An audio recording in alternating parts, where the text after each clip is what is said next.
हे WhatsApp guys, आप लोगों ने गाइस इससे पहले कई हॉरर स्टोरियाँ सुनी होगी, लेकिन जो आज की आप कहानी सुनोगे वो इतनी डरावनी है। भले वो छोटी कहानी है लेकिन इतनी रूह कुपाने वाली कहानी है जिसको सुनकर आपके होश उड़ जाएंगे। लेकिन ये कहानी रात के समय में ना सुनिएगा, नहीं तो आपको और ज़्यादा डर लगेगा। चलिए फ्रेंड्स, आगे की कहानी हम उन्हीं के पॉइंट व्यू से सुनते हैं जिसकी यह कहानी है। दरअसल मैं एक साधारण कार ड्राइवर हूँ। मेरा नाम रमेश है। दिन रात सड़कों पर सवारियाँ लेकर मैं दिन रात घूमता ही रहता हूँ।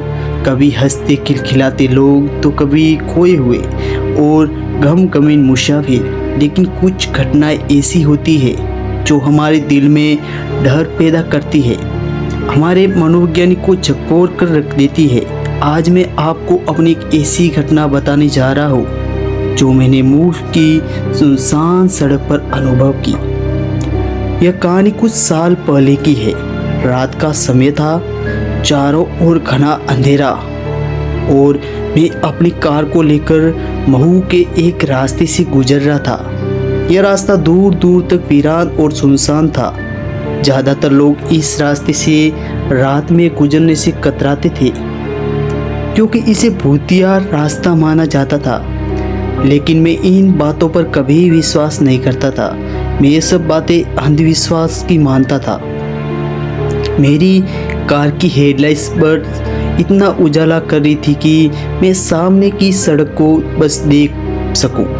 अचानक मैंने देखा कि सड़क के किनारे एक सफ़ेद साड़ी पहने औरत खड़ी थी।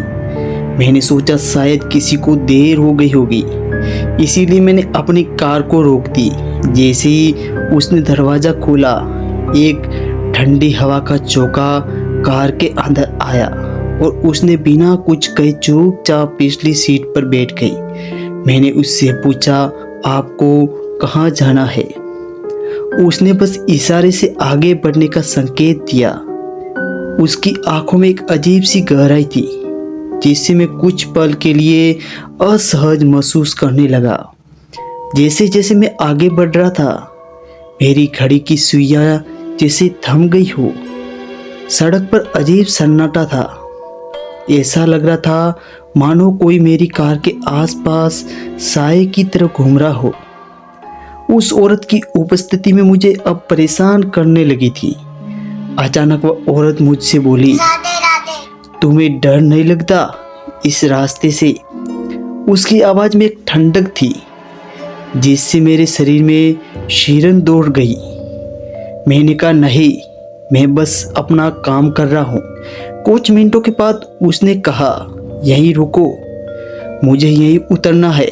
मैंने कार रोकी और जैसे ही मैंने पीछे मुड़कर देखा, वह गायब हो चुकी थी। मेरी कार की पिछली सीट खाली थी, लेकिन सीट पर गीले पैरों के निशान थे। मैं समझ नहीं पा रहा था कि यह सब क्या हो रहा है। मेरी सांसें तेज हो गई थी और हाथ पांव ठंडे पड़ गए। अगले दिन मैं गांव के कुछ बुजुर्गों से इस घटना के बारे में बात करने गया तो उन्होंने मुझे बताया कि कई साल पहले एक औरत की इसी सड़क पर दुर्घटना में मौत हो गई थी।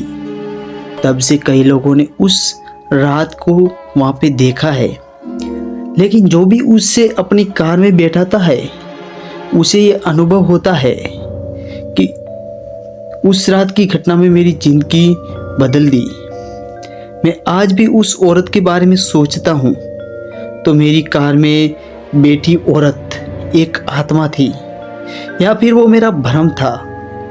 मैं नहीं जानता गाइस कि उस रात मेरे साथ क्या हुआ था।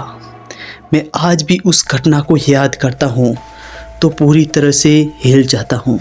और गाइस, उस घटना के बाद आपको एक बता दूँ कि उस घटना के बाद रात को मुझे बहुत बुरे बुरे सपने आते हैं। आज भी कई साल हो गए हैं, लेकिन मैं उस घटना को भूल नहीं पाया।